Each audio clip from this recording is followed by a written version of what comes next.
Yo, what's going on everybody? GZTV, welcome to another video, and in this video we're going to be talking about the NBA action from April 7th. Because I don't think I talked about it earlier.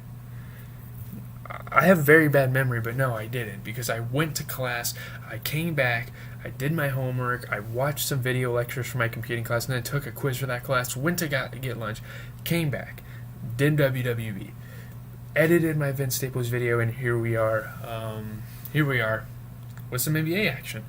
We had 1, 2, 3, 4, 5, 6, 7. We had 7 games last night. We have even more tonight. It's going to be interesting. We're closing out the season. Teams are fighting for seeding. Every game matters, so click the noti bell so I can keep you guys informed on all the latest happenings of the NBA. As always, we're going to start with my Celtics. Giannis and Drew Holiday helped the Bucks rally past the Celtics by 6. No Tatum, I'm not sweating it at all. We kept in a game with a top 3 team in our conference. Congratulations, Bucks, though. You gave the Raptors the conference. You literally gave them the conference is what you did. But actually, I don't know if they did, to be honest, because they might be able to get it still. Who knows? Unless the Heat play that night and they won. I'll have to look.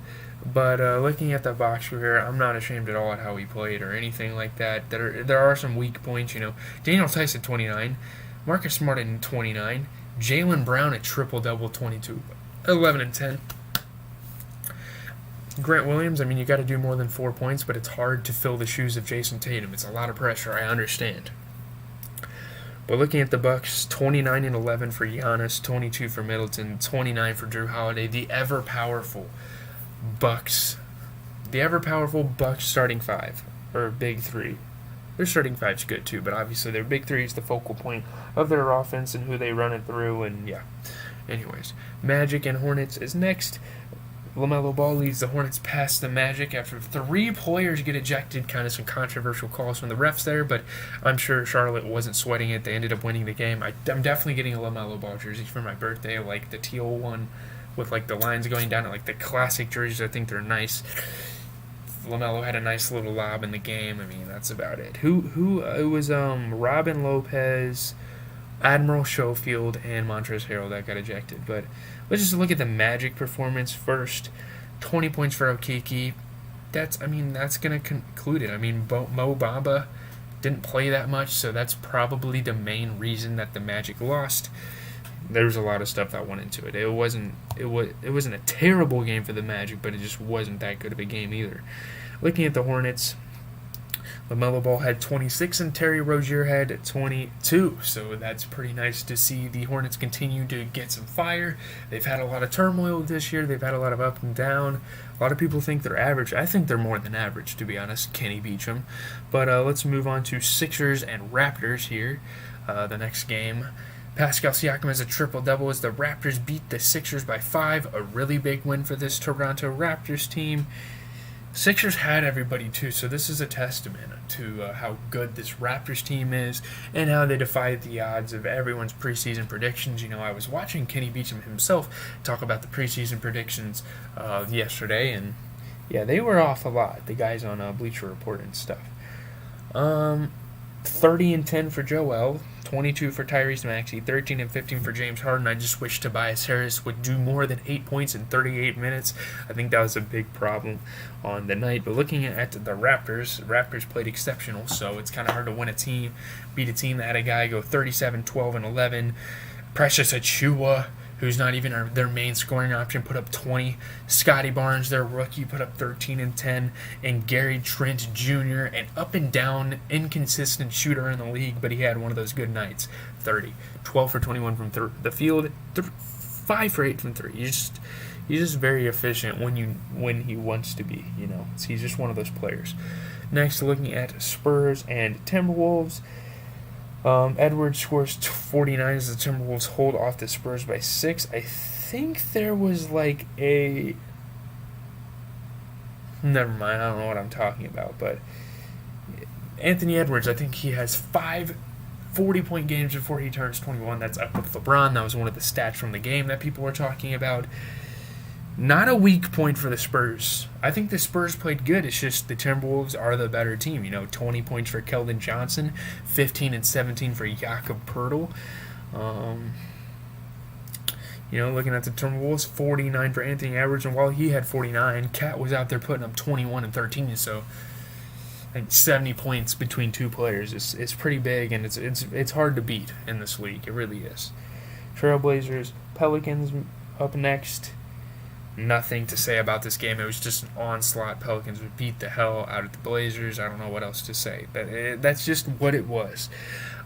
Drew Eubanks, 20 points. Slow game for Chris Dunn. I guess he's trying to assume this role in Portland after coming off of a stint with the Bulls, possibly, or the Heat. That might be Kendrick Nunn. But Dunn only having 2 points in 20 minutes. So I get the Nuns and the Duns mixed up. What am I talking about? But looking at the Pelicans, 23 points for McCollum. Off the bench, you have Hernan Gomez coming out and putting up 17 and 14, so that's always a joy to have a center grabbing boards off the bench and hustling. It's great. Grizzlies Nuggets. This was a pretty solid game. On paper, it looked really fantastic. Nuggets clinched their playoff berth here with a 13-point win over the Grizzlies. I'm going to be honest, the Grizzlies played terrible. They didn't play bad at all, or good at all. I think they had one of the worst performances out of all the teams that played last night. Steven Adams only had 2 points in 23 minutes. I don't know. They need Ja Morant back out there. They're starting to lose that thunder, no pun intended, to the other team in the league. They're starting to lose that thunder that they had when they just started playing without Ja. But looking at the Nuggets, you had 22 for Aaron Gordon and 35 for 16 for Nikola Jokic. Give the man MVP already. He had 2,000 points, 1,000 assists, 500 rebounds, I think was the stat. Or the rebounds and points might be switched. Honestly, it's probably rebounds 1,000. He's the first player ever to have that. Just give him MVP at some point. Joel, all respect to him, but he doesn't deserve to come close in this talk. Lakers Warriors.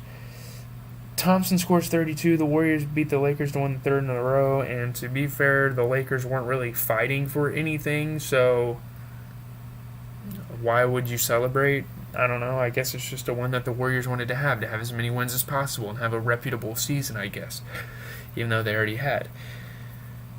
Lakers didn't play horrible. They had 16 and 12 from Dwight Howard, 24 from Malik Monk. They were sitting all of their all-stars, obviously, for this season. They're probably already headed to vacation in Cancun or whatever you guys want to call it.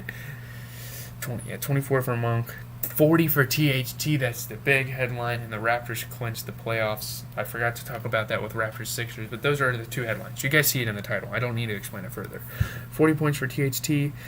I think it's just Stanley Johnson having a slow game, 8 points in 35 minutes. That was kind of a big problem there. They honestly needed him to do really good if they wanted to win the game because, you're going up against a Klay Thompson putting up 33 and a Jordan Poole putting up 19-11. Phenomenal. If he was playing like this all year, he'd be most improved, no doubt. But he might be a candidate still, but that's all I'm going to have for you guys. Leave a like, comment, subscribe. As always, it has been Cheesy TV giving you guys the best NBA content out there. We have music content, New Music Friday. I'm going to have to listen to an album and give you guys a review of it later. We're going to listen to 5 Foreign's album today, Lil TJ and ESTG's album tomorrow, and Coil Ray's album for Sunday. Yeah, I know, I'm listening to Coil Ray's album. Oof. It's fine.